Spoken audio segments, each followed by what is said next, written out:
అందరికి వందనాలు. దేవునికి స్తోత్రం కలుగును గాక. మన బైబిల్ స్టడీలో భాగంగా ఆ ఈ రోజున మత్తయి సువార్త 24వ అధ్యాయాన్ని మనం ధ్యానించబోతున్నాం.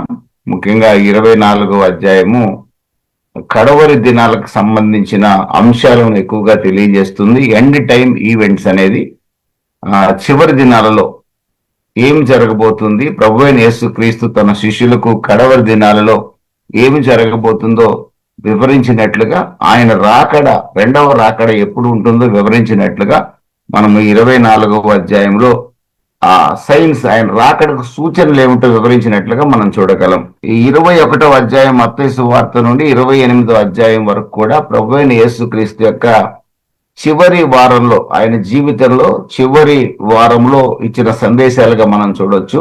ఈ 23వ అధ్యాయం చివరి వాక్యాల్లో మనం చూస్తే 37వ వాక్యంలో ఆయన యెరూషలేము పట్టణాన్ని చూస్తూ ఒక పెద్ద కేక వేసినట్లుగా మనం చూడొచ్చు. ప్రభువైన యేసుక్రీస్తు కొన్ని సందర్భాల్లో ఆయన బిగ్గరగా కేక వేసినట్లుగా మనం చూడొచ్చు. ఒకే పేరుని 2 పర్యాయములు వాడాడు అంటే కొద్దిగా దాని యొక్క తీవ్రతను మనం తెలియజేస్తుంది.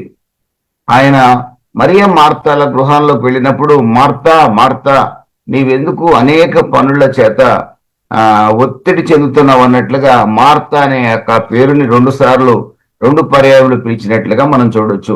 అలాగే ఇక్కడ యెరూషలేం పట్టణం గురించి, యెరూషలేం పట్టణానికి రాబోయే నష్టాన్ని గురించి గమనించిన ప్రభు ఆయనకి ముందే తెలుసు కనుక, సర్వజ్ఞాని, సర్వశక్తుడు కనుక ఆ యెరూషలేం పట్టణాన్ని గురించి ఆయన సంబోధిస్తున్నాడు.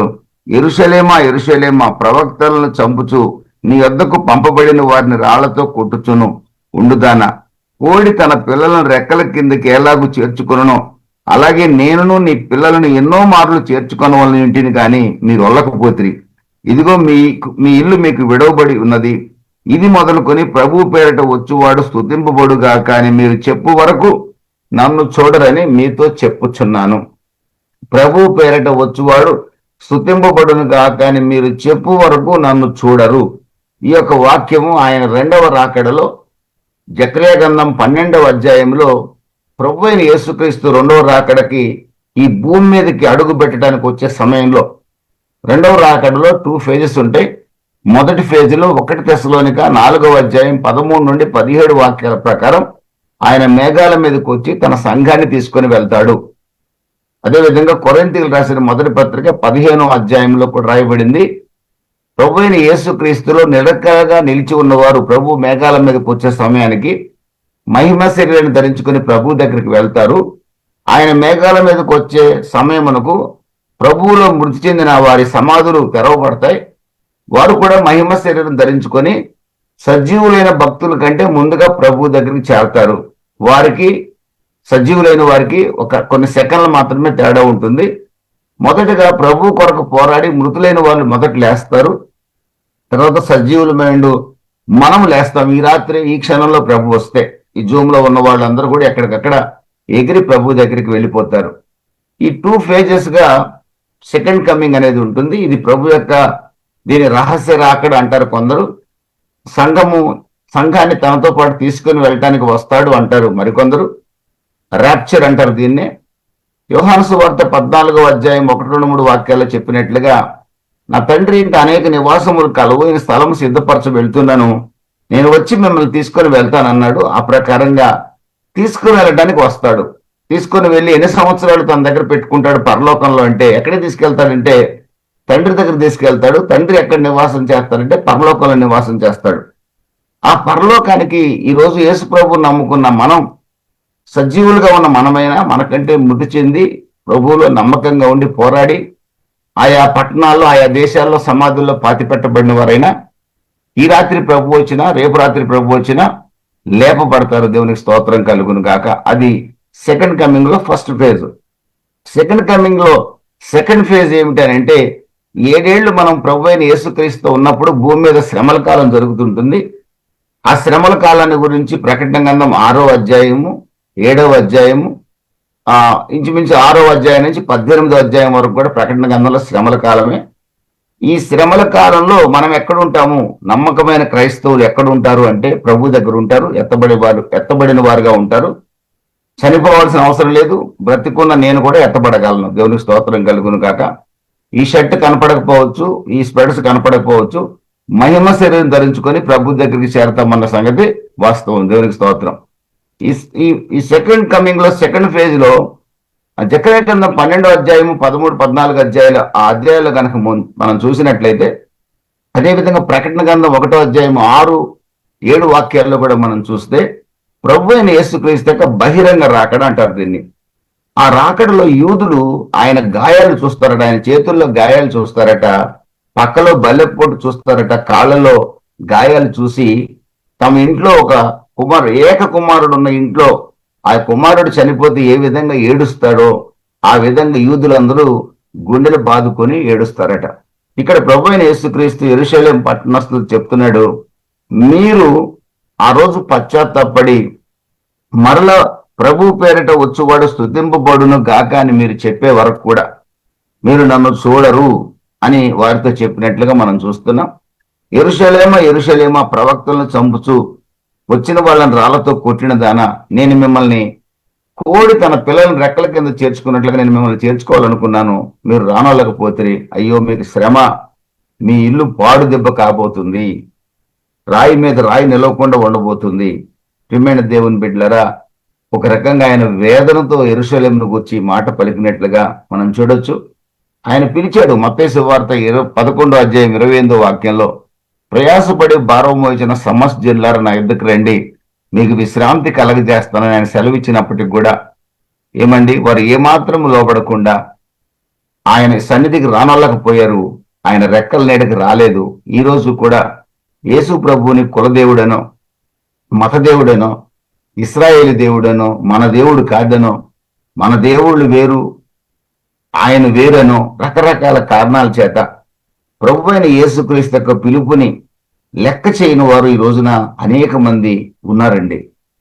వారందరినీ గూర్చిన ఒక ఆలోచన మనల్ని ఎంతో బాధ పెడుతుంది. వారిని గూర్చిన ఆలోచన మన హృదయానికి ఎంతో వేదన కలగజేస్తుంది. అందుకే అపోస్తలుడైన పౌలు రోమీయులకు రాసిన పత్రికలో అంటాడు, నా సహోదరులైన ఇశ్రాయేలీయులు రక్షణ పొందాలని నా హృదయాభిలాష అంటున్నాడు. రక్షణ పొందకపోతే జరిగే భయంకరమైన పరిణామం పౌలు గారికి తెలుసు. అందుకే నా సహోదరులైన ఇశ్రాయేలీయులు రక్షణ పొందడం కొరకు నేను ప్రభువు నుండి వేరైపోయి నేను నరకానికి పోవటానికి కూడా సిద్ధమే. నా బంధువులు, నా ఇశ్రాయేలీయులు రక్షణ పొందితే చాలు అంటే రక్షణ ఎంత విలువైనదో పౌలు గారికి బాగా తెలుసండి. ప్రియమైన దేవుని బిడ్డలారా, చాలా చక్కటి మాట అది. ఆయన ఆ వేదన మనం చూసినప్పుడు ఈ రోజున మరి ఆ వేదన మనకు ఉండాలండి. ఆ వేదన మనకు ఉండాలి.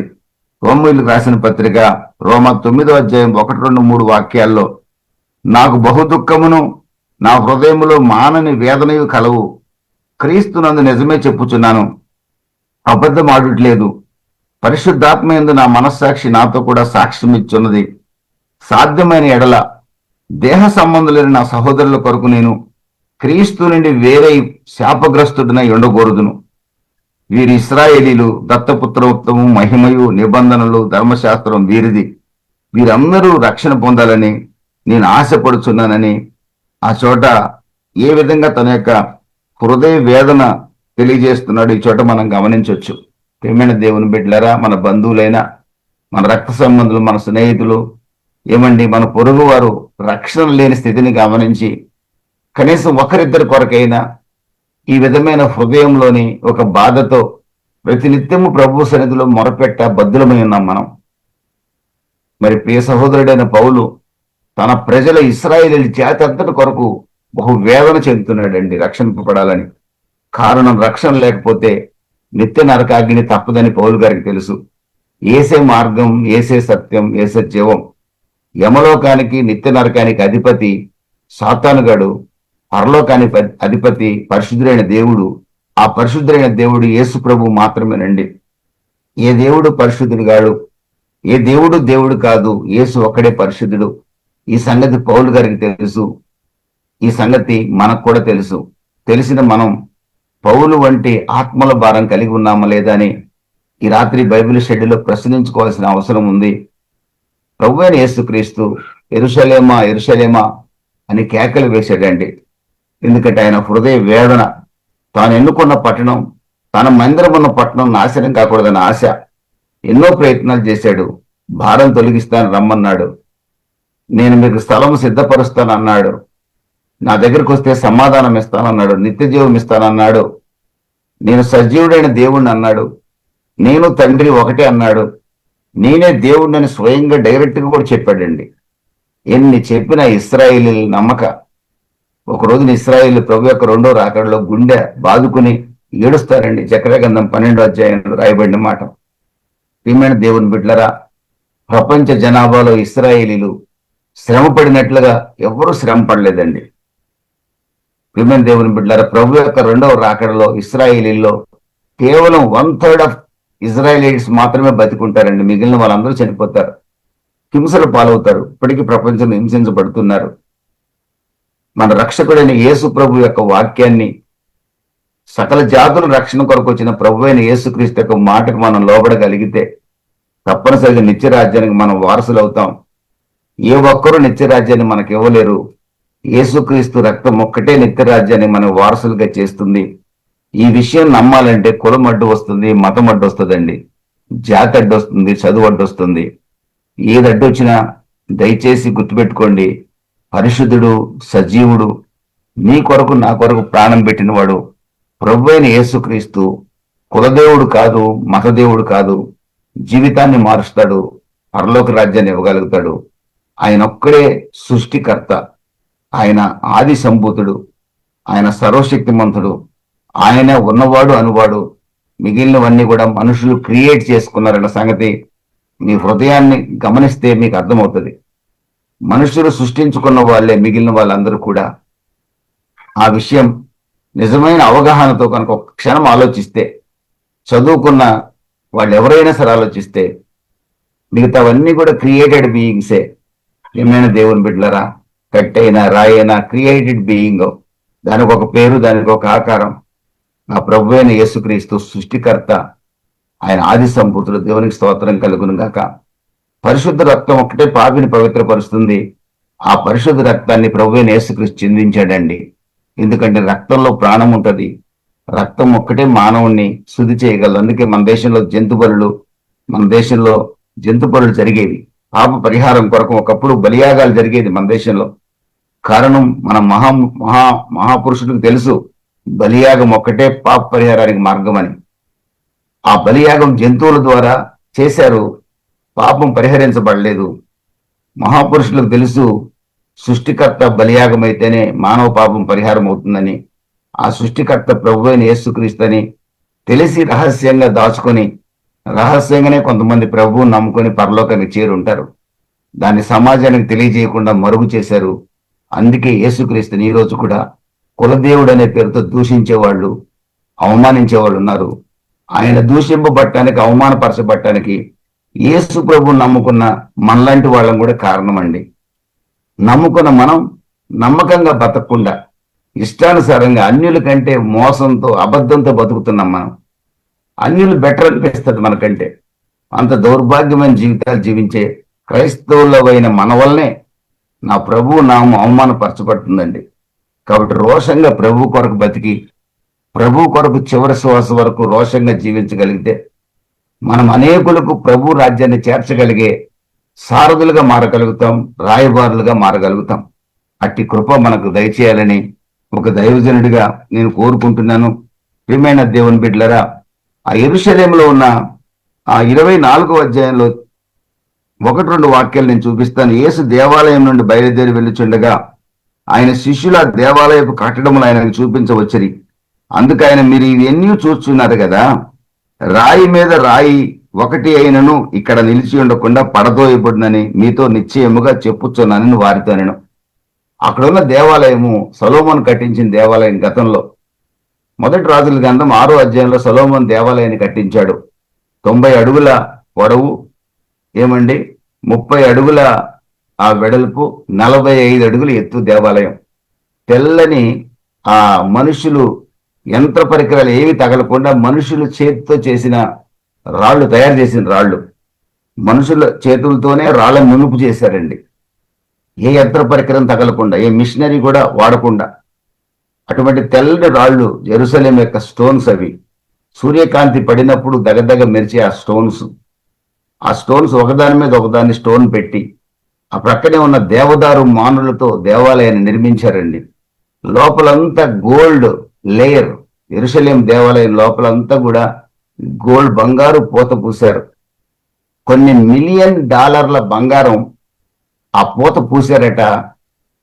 టైటస్ వెస్పాసియన్ అనే రోమన్ చక్రవర్తి క్రీస్తు 70 సంవత్సరాలు యెరూషలేం మీద దాడి చేసినప్పుడు ఆ కొండల్లోకి యూదులు పరిగెత్తినప్పుడు ఆ కొండల్లో ఎంత వధ జరిగిందంటే ఎంతగా సంహరించబడ్డారంటే ఇశ్రాయేలీలు.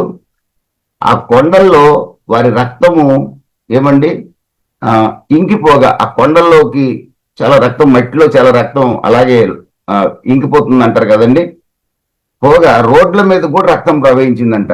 కొండల్లో రక్తం అంతా లోపలికి వెళ్ళిపోగా ఎంత ఓవర్ఫ్లో అయిందంటే రోడ్ల మీద కూడా రక్తం ప్రవహించిందట. ఇశ్రాయేలు రక్తం ఇంచుమించు ఒక 10 లక్షల మంది చంపబడ్డారు అని చెప్పి చరిత్రకారుల యొక్క అభిప్రాయం. అంత భయంకరమైన శిక్ష. కారణం రక్షకుణ్ణి తమకు ఆధారమైన వాడిని తిరస్కరించిన కారణాన, పాపాన్ని విడిచిపెట్టని కారణాన. తిరస్కరించినందుకు కారణం కాదండి, పాపాన్ని విడిచిపెట్టకుండా అపవిత్రమైన జీవితాన్ని జీవించిన కారణాన. పాపానికి శిక్ష భయంకరంగా ఉంటుందండి. మనం కృపలో నిలిచి ఉన్నాం కాబట్టి మనం ఎన్ని నాటకాలు వేసినా సరిపోతుంది, కానీ కృప గనక దూరం అయితే క్షణం కూడా మనం బతకలేమండి. అందుకే దైవజనుడు పాడతాడు, నీ కృప వీడి క్షణమైనా నీ బ్రతకలేనయ్యా అంటాడు. దేవుని స్తోత్రం కలుగును గాక. కృపలో నిలిచి ఉందాం, పాపాన్ని విసర్జిద్దాం. దేవుని స్తోత్రం కలుగును గాక. 90 అడుగులు పొడవు, 30 అడుగులు వెడల్పు, 45 అడుగులు ఎత్తున్న దేవాలయం. ఇంచుమించు 4 స్టోరీస్ బిల్డింగ్ అది. లోపలంతా బంగారు పూత. దేవదారు మ్రాణులు. ఆ బంగారాన్ని అంతా రోమన్ సైనికులు ఎలా తీసుకెళ్లారు తెలుసండి? ఆ పక్కనే ఒలీవల కొండ ఉంది కదా, ఆ చెట్లన్నీ కొట్టేశారు. కొట్టేసి దేవాలయం మీద చెట్లు గుట్టగా వేసేసారు. తగలబెడితే ఆ ఒలీవ చెట్లకు ఉండే ఆయిల్తో ఆ బంగారం అంతా, దేవాలయంలో ఉన్న బంగారం అంతా మెల్ట్ అయిపోయి ఆ లోపల ఉన్న ఇంటి దగ్గర ఫ్లోరింగ్ ఉంటుంది కంటే ఆ ఫ్లోరింగ్ అంతా బంగారం ప్రవహిస్తే ఆ బంగారం అంతా ఎత్తుకొని వెళ్ళిపోయారు. మొత్తం ఒక్క రాయి దగ్గర కూడా బంగారం ఉండకుండా మొత్తం కరిగించుకొని తీసుకెళ్లారు. అంటే ఇల్లు పాడు దెబ్బగా విడవబడిందండి. 23వ అధ్యాయంలో రాయబడినట్లుగా. ఇప్పటికి కూడా నేను ఫొటోస్ చూశాను. నేను యెరూషలేం వెళ్ళాలని కూడా లేదు నాకు. ఆ రాళ్ళన్నీ ఇప్పుడు కూడా వీధుల నిండా ఆ రాళ్ళు ఉన్నాయి. ఇప్పుడు కూడా ఆ డంగ్ అనమాట, అంటే ఒక పెంట దెబ్బగా విడవబడిన రాళ్ళన్నీ కూడా అక్కడ వేసి ఉన్నాయి. స్ట్రీట్ లెవెల్కి యెరూషలేం దున్నబడింది. ఆ ఒక గోడ ఉందంట, ఆ ఏడుపుల గోడ దగ్గర పోయి ఏడుస్తుంటారు, ప్రభువా ఎప్పుడు వస్తావు, త్వరగా రమ్మని. యూదులేమో ఆయన మొదటి రాకడ కొరకు ఎదురు చూస్తున్నారు, మనమేమో రెండో రాకడ కొరకు ఎదురు చూస్తున్నాం. మనోళ్ళు కూడా పోయి ఏడుస్తారని నేను విన్నాను. ఏడ్చారు ఏదైతే నాకు తెలియదు. నేనైతే ఏడవాలనుకోవట్లా. కారణం ఏంటంటే ప్రభువైన యేసుక్రీస్తు యొక్క నూతన యెరూషలేం పట్టణంలో నేరుగా ప్రవేశించాలని నా కోరిక. దేవునికి స్తోత్రం కలుగును గాక. ప్రియమైన దేవుని బిడ్డరా, సొలొమోను 1 Kings 6 చాప్టర్లో ఆయన నిర్మించాడు. హేరోదు దాన్ని 37 BC నుండి 4 BC వరకు కూడా, 37 BC నుండి 4 BC వరకు కూడా హేరోద్ ద గ్రేట్ మహా హేరోద్ అనేవాడు యూదులను తృప్తిపరచడం కోసం దాన్ని కొంత రినోవేట్ చేశాడు. ఈ రినోవేట్ చేయబడిన టెంపుల్ 70 ADలో ఇది నాశనం చేయబడింది. ప్రభువైన యేసుక్రీస్తు ప్రవచించిన 40 years తర్వాత, ఆయన ప్రవచించాడు 23వ అధ్యాయం చివరి భాగంలో. ఆఫ్టర్ 40 years ఆ పట్టణం నాశనం చేయబడింది. దేవాలయం నాశనం అయిపోయింది. దేవుడే తన ఆలయాన్ని నాశనం చేసేటట్టు చేశాడు. దేవుడే తన పట్టణాన్ని నాశనమయ్యేటట్టుగా చేశాడు. తన ప్రజల్ని చెరలోకి వెళ్ళేటట్టుగా చేశాడు. కారణం లోబడి నొల్లని ప్రజలకు శ్రమ. ఈ రోజున ప్రభువైన యేసుక్రీస్తు ప్రేమతో పిలుస్తూ ఉన్నాడు, రమ్మని పిలుస్తున్నాడు. దానికి లోబడకపోతే యెరూషలేముకు వచ్చిన శ్రమ రాదు, కానీ నిత్య నరకాగ్ని మాత్రం తప్పదండి. నిత్య రాజ్యాన్ని చేరలేరు. ఎందుకంటే స్వర్గాన్ని చేర్చగలిగిన వాడు ఏ మహానుభావుడు, ఏ మహాపురుషుడు, ఏ సాధు పొంగవుడు కాదండి. ఎన్ని యాత్రలు చేసి దండం పెట్టినా స్వర్గం దొరకదు. ఏసే మార్గం, ఏసే సత్యం, ఏసే జీవం. యోహాను సువార్త 14:6, నా ద్వారా తప్ప ఎవడు పరలోక రాజ్యంలో చేరలేడు. యోహాను సువార్త 5వ అధ్యాయం, యోహాను సువార్త 3వ అధ్యాయంలో మనం గమనిస్తే కుమారుని అందు విశ్వాసం ఉంచువాడు మరణము నుండి జీవములోకి ప్రవేశించి ఉన్నాడు. కుమారుని అందు విశ్వాసం ఉంచువాడు తీర్పులోనికి రాడు, యమకింకరుల చేతికి వెళ్లాల్సిన అవసరం లేదు. నిత్య రాజ్యంలో దేవదూతలతో కలిసి ప్రభువుని ఆరాధిస్తూ బతుకుతాడు. దేవుని స్తోత్రం కలుగును కాక. ప్రియమైన దేవుని బిడ్డలారా, ప్రార్థించండి క్రిస్మస్ సందేశానికి కూడా సిద్ధపడేటట్లుగా. తిరిగి మళ్ళా ఇస్రాయేల్ పట్టణం 70 AD పాడైపోయింది. 1948 మళ్ళా ప్రభు ఇస్రాయేల్కి వాగ్దానం చేశాడు, మిమ్మల్ని పాడు దెబ్బగానే ఉంచను. మళ్ళీ ఎహెజ్కేలు గ్రంథం 37వ అధ్యాయంలో ఇశ్రాయేలీయులారా మీరు మిమ్మల్ని మళ్ళా సమకూరుస్తానని వాగ్దానం చేశాడు. సమకూరుస్తానని వాగ్దానం చేసినట్లు కనుక దేవుడు ఎప్పుడు నిరంతరం కోపించేవాడు కాదు. ఆయన కోపిస్తాడు, ఖచ్చితంగా వాత్సల్యం చూపిస్తాడు. అయితే 2000 సంవత్సరాలు ఇంచుమించుగా ఇస్రాయేల్ దేశమే లేకుండా పోయింది. 1948 తిరిగి ఇస్రాయేల్ దేశం ఏర్పడింది. ఆ చుట్టుపక్కల ఉన్న అరబ్ కంట్రీస్ అన్ని కూడా ఇస్రాయేల్ దేశం ఏర్పడకుండా ప్రయత్నం చేశాయి. ఈ రోజు కూడా యెరూషలేం పట్టణం ఇస్రాయేలీల స్వాధీనంలో ఉంది, కానీ అక్కడ అలస్కా మాస్క్, మహమ్మదీయుల మాస్క్ కంట్రోల్ మాత్రం ముస్లిం అథారిటీకి ఉంది. అక్కడికి వాళ్ళు వెళ్ళి ముస్లింల యొక్క పవిత్ర స్థలాల్లో అలస్కా మాస్క్ కూడా ఒకటి, టెంపుల్ మౌంట్ ఏరియా అంటారు దాన్ని, అది కూడా ఒకటి. ఏదేమైనప్పటికీ ఈ రోజు కూడా ఇశ్రాయేలీలకి టెంపుల్ లేదు. ఆ రోజు పాడైపోయిన టెంపుల్ ఈ రోజు కూడా అక్కడ టెంపుల్ లేదు.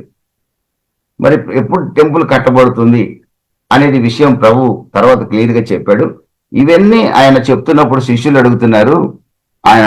శిష్యులు వాళ్ళని అడుగుతున్న మాట ఏంటంటే, ఆయన ఒలీవల కొండ మీద కూర్చుండినప్పుడు 3వ వాక్యం 24:3 శిష్యులు ఆయన వద్దకు ఏకాంతంగా వచ్చి ఇవి ఎప్పుడు జరుగును, ఇవి ఎప్పుడు జరుగును, when did these things happen, ఇవి ఎప్పుడు జరుగును, నీ రాకడకును యుగ సమాప్తికి సూచనలు ఏంటి, రెండో క్వశ్చన్ మాతో చెప్పు మనగా, ఇవి ఎప్పుడు జరుగుతాయి, నీ రాకడ యుగ సమాప్తికి, నీ రాకడ యుగ సమాప్తి ఎప్పుడు, దానికి సూచనలు ఏంటి, యుగ సమాప్తి ఎప్పుడు అవుతుంది, దానికి సూచనలు ఏంటి. ఇవి 3 ప్రశ్నలు వాళ్ళు ప్రభువుని యేసుక్రీస్తుని అడిగారు. వాళ్ళ యొక్క ఆలోచన ఏంటంటే, ఒకవేళ ప్రభువుని యేసుక్రీస్తు ఈ టెంపుల్ త్వరగా నాశనం అయిపోతుంది అంటున్నాడు కదా, నాశనం అయిపోయిన వెంటనే రోమన్ అధికారంలో నుండి యేసు ప్రభు మనల్ని విడిపించి యేసు ప్రభు రాజు అవుతాడు అనుకుంటున్నారు వాళ్ళు. యేసు ప్రభు అప్పటికప్పుడు ఈ భూమి మీద రాజరికం చేయడానికి వచ్చాడు అనేది వాళ్ళ యొక్క ఆలోచన. కానీ వాళ్ళు యేసు ప్రభువుని నమ్మారు, కానీ యేసు ప్రభు యొక్క అంతరంగాన్ని వాళ్ళు గుర్తించలేకపోయారు. అందుకే అపోస్తల కార్యాలు 1వ అధ్యాయంలో కూడా వాళ్ళు అడిగారు, ఏమంటే నువ్వు ఇశ్రాయేలీయులకి రాజ్యాన్ని ఎప్పుడు స్థాపించబోతున్నావు అని అడిగారు. పునరుద్ధరణైన యేసుని కూడా అడుగుతున్నారు వాళ్ళు. పునరుద్ధరణైన యేసుని అడుగుతున్నారు వాళ్ళు, ఇశ్రాయేలీయులకి రాజ్యాన్ని ఎప్పుడు స్థాపిస్తావని. ఇక్కడ కూడా అదే అడుగుతున్నారు. మరి ఇవి సూచనలు ఎప్పుడు, ఏం జరుగుతుంది, ఏంటి, మాకు ఈ విషయాలన్నీ వివరించు అని అన్నారు. అంటే వాళ్ళ ఉద్దేశం ఏంటంటే రోమన్ గవర్నమెంట్ని ఓవర్త్రో చేసి యేసు ప్రభు రాజ్యాన్ని స్థాపిస్తాడనేది వాళ్ళ యొక్క ఆలోచన. ప్రియమైన దేవుని బిడ్డలారా, అయితే ప్రభు అయిన యేసుక్రీస్తు యొక్క ఉద్దేశాన్ని ఆయన ఈ చోట చెప్తూ ఉన్నాడు. నేను ఇప్పటికిప్పుడు రాజ్యాన్ని స్థాపించడానికి రాలేదు, కాలములు సమయములు నా చేతిలో లేవు, తండ్రి చేతిలో ఉన్నాయి. అయితే నా రాకడకు ముందుగా 15 రకాల సూచనలు, అంటే 3 phases ఆయన రాకడకు ముందుగా 15 రకాల సూచనలు ఉంటాయి.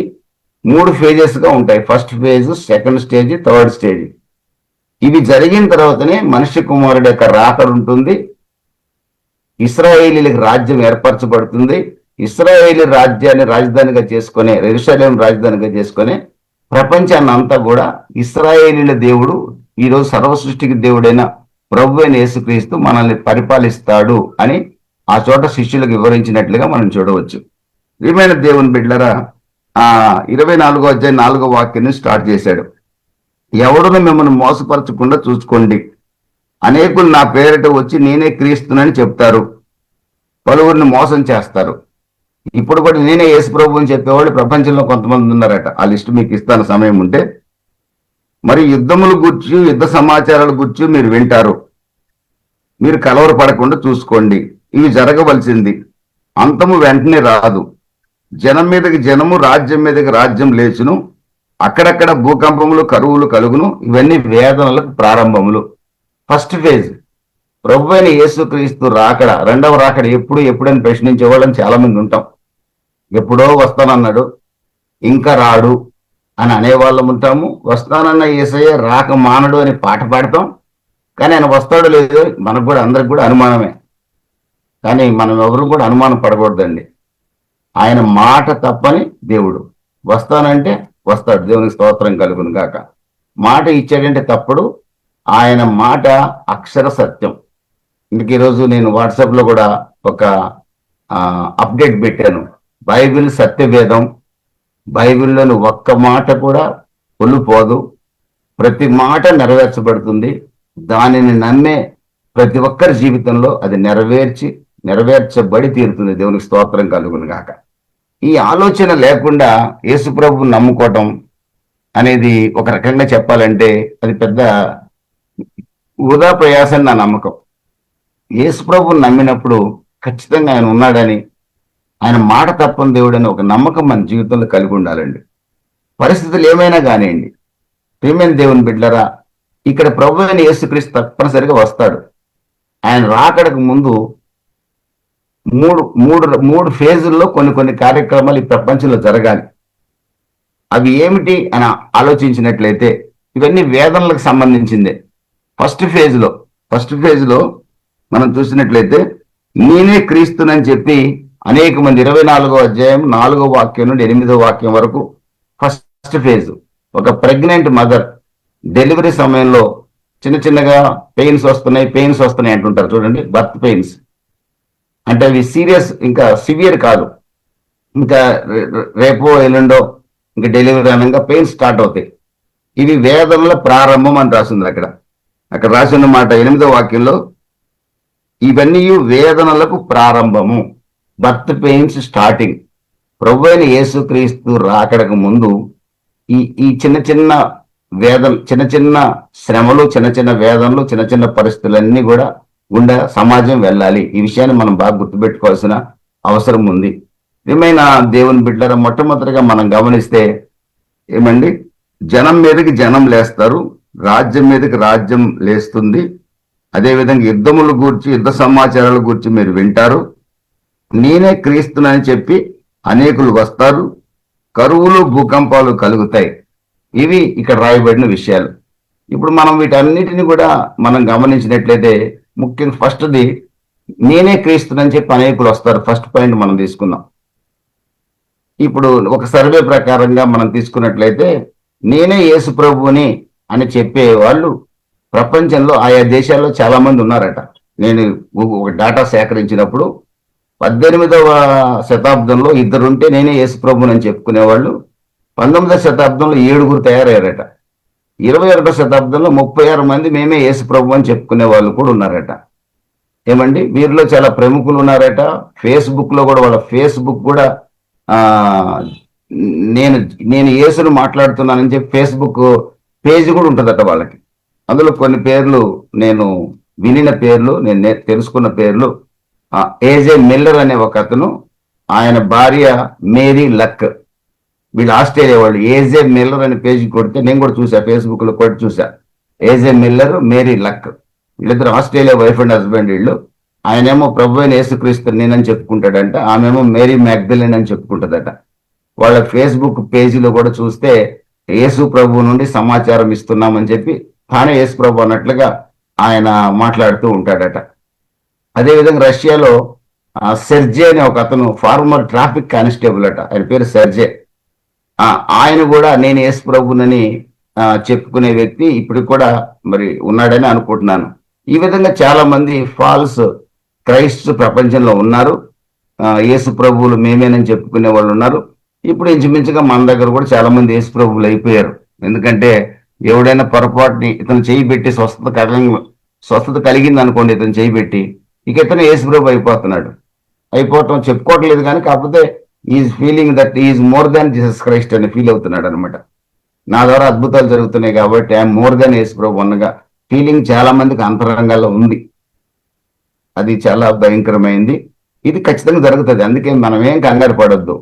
ఎవరైనా సేవకులు ఫోజు పెడుతున్నా, ఏమంటే మా ద్వారా అద్భుతాలు జరుగుతుందని టీవీలో చెప్పుకుంటున్నా, ఏమండి నేను ప్రార్థన చేస్తే మేలు జరిగిందని ఎవరన్నా మీకు చెప్పినా, ఏమండి, ఆ సువార్తల్లో మీరు అక్కడక్కడ విన్నా, టీవీలో ఛానల్లో చూసినా ఏం కంగారు పడకండి. ప్రభు రాకడకు మనం సమీపంగా ఉందని గుర్తుపట్టండి. మేమే క్రీస్తులమని చెప్పుకుంటారు, మా ద్వారానే అద్భుతాలు జరుగుతాయని చెప్పుకుంటారు, మేమే ప్రభు అయిన యేసుక్రీస్తుకి ఇంచుమించుగా సమానం అన్నట్టుగా. కొంతమంది అయితే మేమే యేసు ప్రభులు అని చెప్పుకుంటున్నారు. యేసు ప్రభు యొక్క ఇన్కార్నేషన్ అంటున్నారు వాళ్ళు. యేసు ప్రభు యొక్క రూపమే మేము, యేసు ప్రభువే మేము పుట్టామంటున్నారు, యేసు ప్రభుగా మరలా పుట్టామంటున్నారు, మేమే రెండవ రాకడ అంటున్నారు వాళ్ళు. ఇప్పుడు యేసు ప్రభు లాగా ఫోజు పెట్టేవాళ్ళు చాలా మంది భక్తులు ఉన్నారు, మన దేశంలో కూడా ఉన్నారు, కంగారేం పడవసరం లేదు. రెండవది, అక్కడక్కడ యుద్ధాలు సమాచారాలు గురించి వింటారు, యుద్ధాలు జరుగుతుంటాయి. ప్రపంచంలో ప్రతిరోజు యుద్ధాలు జరుగుతూనే ఉన్నాయి. ఈ రష్యాకి ఉక్రెయిన్కి యుద్ధం అది ఆరని అగ్నిలాగా మండుతూనే ఉంది. ఇక పాకిస్తాన్ ఆఫ్ఘనిస్తాన్ మనకు తెలిసిందే. పాకిస్తాన్కి ఇండియాకి ఎప్పుడు గొడవ మనకు ఉండేదే. ఇంచుమించు ప్రపంచం అంతా 851 కాన్ఫ్లిక్ట్స్ ఉన్నాయంట.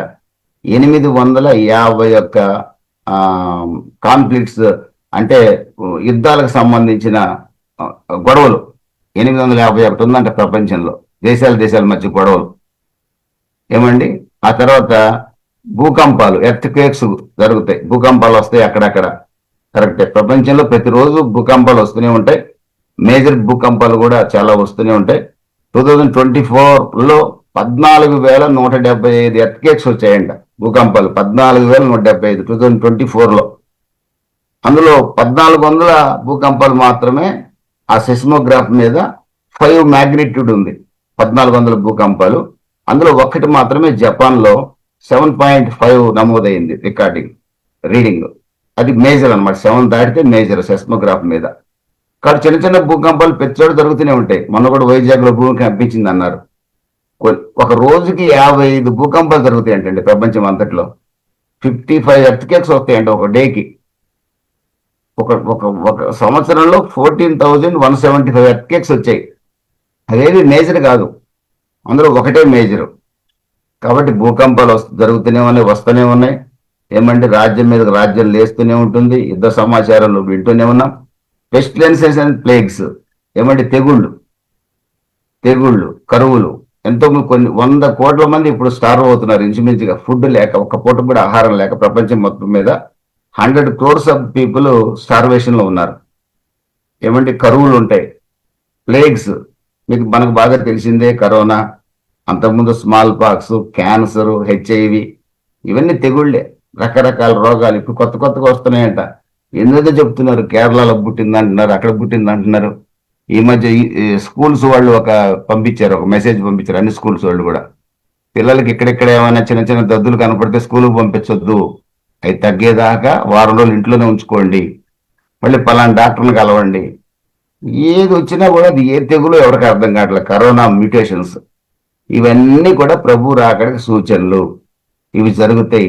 ఏది ఆపమని మనం ప్రార్థన చేసినా ఆగేది కాదు, ఏది ఆగదు. అబద్ధ ప్రవక్తలు ఆగరు, ఏమండి, తెగుళ్ళు ఆగవు, భూకంపాలు ఆగవు, ఏమండి, ఇక క్యాన్సర్లు ఆగవు, హెచ్ఐవి ఆగవు. విజృంభిస్తూనే ఉంటాయి, విస్తరిస్తూనే ఉంటాయి. ప్రార్థన చేయడం తప్ప మనం చేసేది ఏం లేదు. అది రాకుండా ఆపే శక్తి మనకు లేదు. ప్రభు రాకడకు ముందు జరగాల్సిందే. ఫస్ట్ ఫేజ్ ఇది. సెకండ్ ఫేజ్ 24వ అధ్యాయం 9 నుండి 14 వాక్యాల్లో సెకండ్ ఫేజ్ లో ఉంటుంది. ప్రభు రాకడలో రెండవ ఫేజ్ ఎలా ఉంటుందో చూడండి. ప్రభు రాకడ ముందు జరిగే మరికొన్ని విశేషాలు, ఇవన్నీ ఇప్పుడు జరుగుతున్నాయి. ఫస్ట్ ఫేజ్ లో ప్రభు చెప్పినవి జరుగుతూనే ఉన్నాయి. సెకండ్ ఫేజ్ లో కనుక మనం చూసినట్లయితే, అప్పుడు జనులు మిమ్మల్ని శ్రమల పాలు చేసి చంపెదరు. First point. మీరు నా నామము నిమిత్తం సకల జనముల చేత ద్వేషింపబడదు. Second point.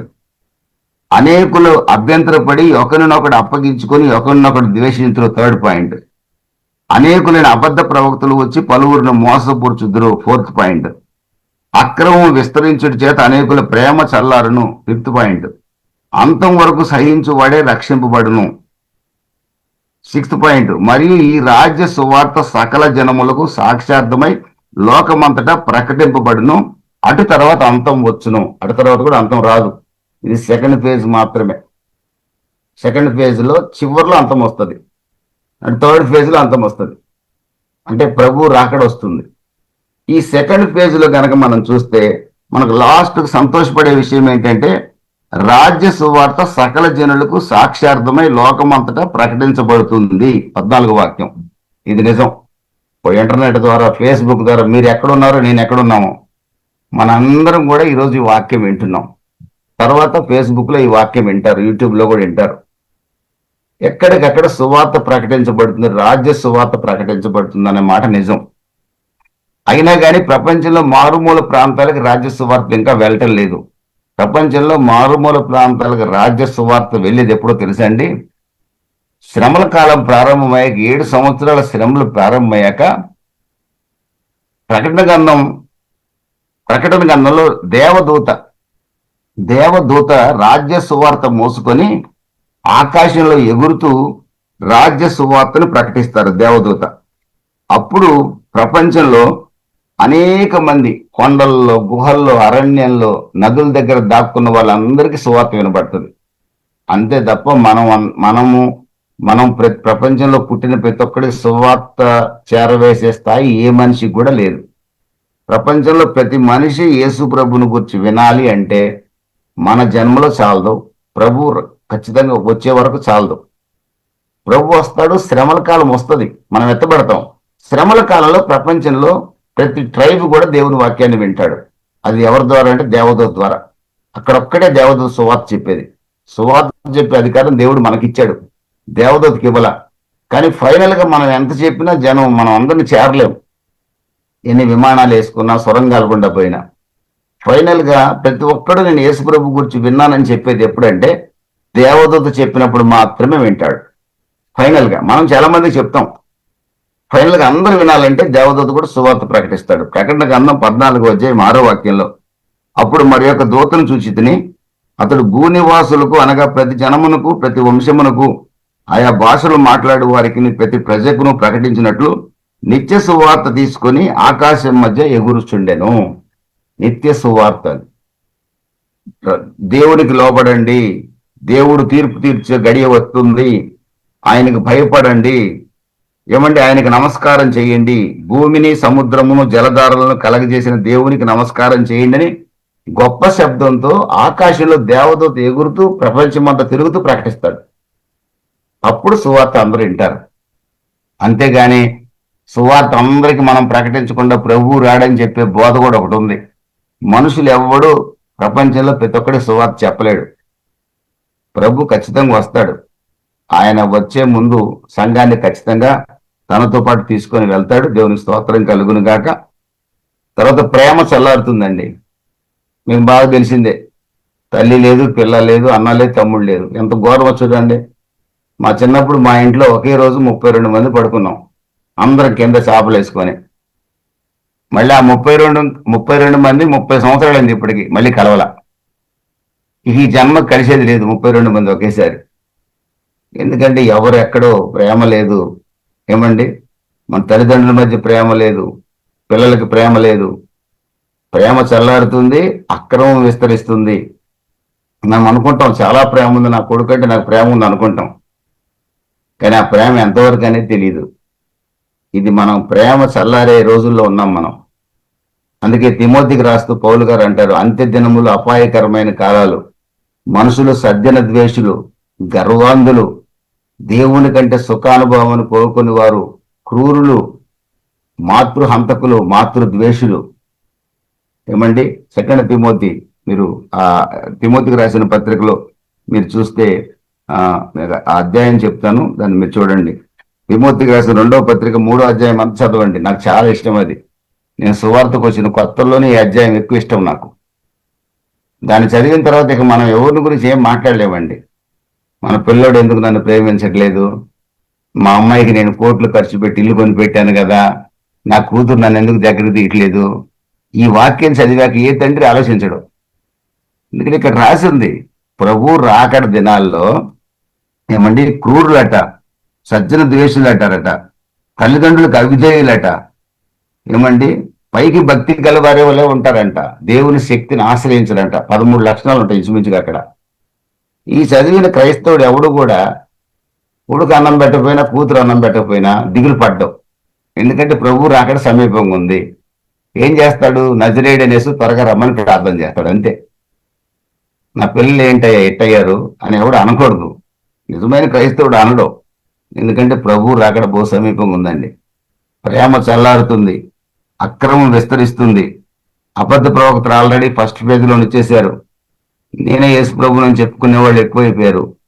ఏమండి? తర్వాత మనుషులు యేసు ప్రభుని నమ్ముకున్న వాళ్ళని ఒకళ్ళనొకళ్ళు అప్పగించుకుంటారు. మన పక్కనే ఉంటాడు, అప్పగించేస్తాడు. అన్నా నువ్వంటే నువ్వు నమ్ముకున్న దేవుడిని నేను నమ్ముకున్నా అంటాడు. ఆ గవర్నమెంట్కి చెప్పి వీడు యేసు ప్రభుని నమ్ముకున్నాడని నన్ను కూడా అప్పగించవచ్చు, నా పక్కన ఉన్నాడే. ఆ రోజులు కూడా వస్తాయి. ఏమండి? తర్వాత భ్రష్టత్వం సంభవిస్తుంది. విశ్వాసం నుండి చాలా మంది వెనక్కి వెళ్ళిపోతారు. మీరు చాలా మందిని చూడండి, అన్న భలే ఉండేవాడు ఆ రోజుల్లో, చాలా విశ్వాసంలో బలంగా ఉండేవాడు, ఏమైంది అనుకుంటాం మనం కొంతమందిని చూసి.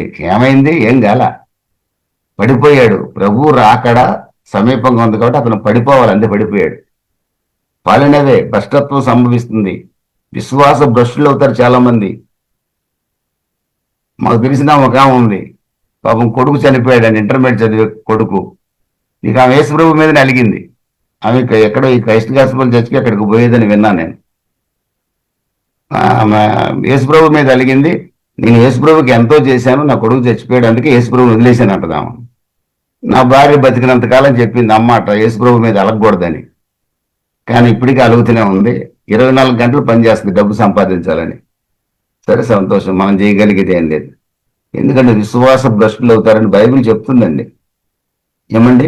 ద్వేషం పెరిగిపోతుంది మనుషులకి, అక్రమం విస్తరిస్తుంది, సువార్త బాగా బాగా ప్రకటించబడుతుంది. ఇది సత్యం అండి. ప్రేమ చల్లారిపోతుంది, పర్సిక్యూషన్ ఎక్కువైపోతుందండి. ఇప్పుడు ప్రపంచంలో క్రైస్తవులకు పర్సిక్యూషన్ చాలా ఎక్కువ ఉంది. ఇప్పుడు మణిపాల్ గురించి, మణిపూరా ఇది మన పాస్టర్ దైవజనులు ప్రార్థన చేసేవాళ్ళు, ముఖ్యంగా మా జాన్ గారు, రాజబాబు గారు తెగ ప్రార్థన చేసేవాళ్ళు, మణిపూర్ అని. ఈ ఇట్లాంటి మణిపూర్లకి చాలా జరగాలి. మనం ప్రార్థన చేస్తే ఇది ఆగదు.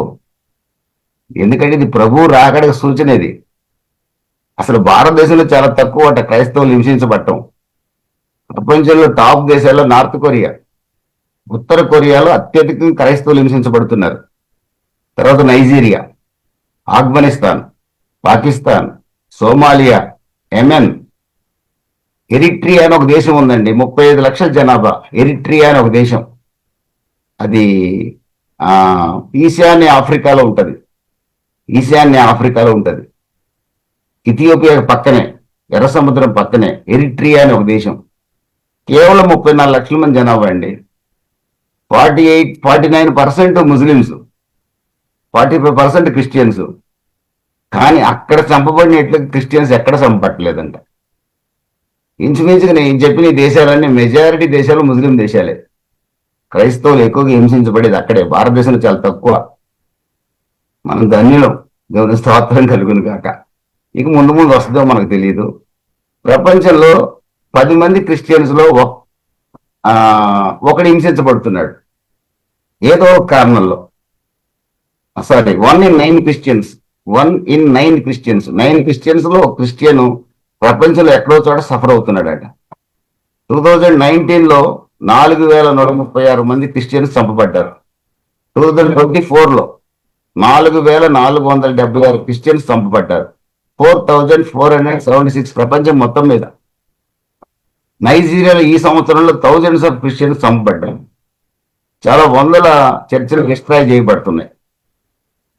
అయితే గాస్పెల్ మాత్రం స్ప్రెడ్ అవుతుంది, సువార్త ప్రకటించబడతా ఉంది. ప్రియమైన దేవుని బిడ్డలారా, సింహాసనాలు మన చేతిలో లేవు. మోడీకి మన భారతదేశ ప్రధానమంత్రి గారికి ఆ సింహాసనం ఇచ్చింది మనం ఆరాధించే దేవుడే. ఒక సీఎంకైనా, ఒక పిఎంకైనా, అమెరికన్ ప్రెసిడెంట్కైనా సింహాసనం ఇచ్చే మనం ఆరాధించే దేవుడే సత్యదేవుడు. సత్యదేవుడు ఎవరు? నజరేయుడైన యేసుక్రీస్తు. అంతేగాని పలానా ఆయన్ని ప్రెసిడెంట్ చేయండి ప్రభువా, పలానా ఆయన్ని ప్రధానమంత్రిని చేయండి ప్రభువా మనం ప్రార్థన చేస్తాం. పిచ్చి ప్రార్థన అది. ఎందుకంటే దేవుడు ఎవరిని నియమించాలనుకుంటాడో వారిని నియమిస్తాడు. దానియేలు గ్రంథం 2వ అధ్యాయంలో మీరు చూస్తే సింహాసనాలు ఆయన స్వాధీనాలు. దేవుడికి తెలియకుండా సింహాసనం మీద ఎవడు కూర్చోలేడండి. ఈ విషయాన్ని గుర్తుపట్టాలి. కాబట్టి వాళ్ళ ఆదరణ కొరకు ప్రార్థన చేయాలి. మంచిదే, నైజీరియాలో క్రైస్తవులు హింసించబడుతున్నారు, వాళ్ళని ఆదరించండి ప్రభువా. మణిపూర్లో హింసించబడుతున్నారు, ఆదరించండి ప్రభు అని ప్రార్థన చేయడం తప్ప ఆ హింసని ఆపేది మన చేతిలో లేదు. ఎందుకంటే ప్రభు రాకడికి ఇది సూచన. మణిపూర్లో కాకపోతే ఇంకో చోట జరుగుతుంది, తెలంగాణ జరుగుతుంది, లేకపోతే ఆంధ్రలో జరుగుతుంది. ఈ రాకడికి సూచనలు ఇవి. మనం సెకండ్ ఫేజ్ లో ఉన్నాం, థర్డ్ ఫేజ్ లోకి ఇంకా మనం రాలేదు. థర్డ్ ఫేజ్ గురించి ప్రభు చిత్తమైన నెక్స్ట్ బైబిల్ షెడ్యూల్ నేర్చుకుందాం. ఫస్ట్ ఫేజ్ అయితే ప్రభు రాకడికి సూచనల్లో మొదటి ఫేజ్ లో అయితే మనం కంప్లీట్ అయిపోయింది, జరుగుతూనే ఉంది. మొదటి ఫేజ్ లో భూకంపాలు, యుద్ధాలు, తెగుళ్ళు, ఇంకా కొన్ని కొత్త తెగుళ్ళు కూడా వస్తాయి ముందు ముందు. కరోనా లాంటి తెగుళ్ళు. ఒకప్పుడు మసూస్ వచ్చితే అన్ని కళ్ళు అన్ని పోయాయి అని చెప్పేవాళ్ళు, మనుషులు చనిపోయేవాళ్ళంట కలరా అని. నా కళ్ళతో చూసింది కరోనా. నేను కూడా ఆ కరోనా దెబ్బకు నా జీవితంలో కూడా నష్టం జరిగింది. ఇక నెక్స్ట్ ఏ తెగుళ్ళు వస్తాయి మనవాళ్ళు వచ్చే టయానికి. We have to wait for that.